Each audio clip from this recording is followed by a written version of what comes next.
How to use the OsMA trading strategy.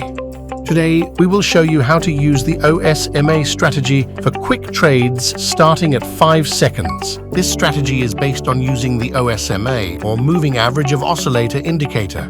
OsMA measures the momentum of price movements and helps to forecast future trends by showing the difference between the oscillator and its moving average. It was created based on data from another indicator, MACD. How to set up the OsMA indicator for quick trades. Set the Fast EMA to 12, the Slow EMA to 26, and the Signal SMA to 9. These settings help to clearly identify short-term price fluctuations. Open an up trade when the histogram bar begins to form above the 0 line. Open a down trade when the histogram bar starts to form below the 0 line. Combine the OsMA indicator with RSI or stochastic indicators to help confirm momentum and direction. Happy trading on Pocket Option.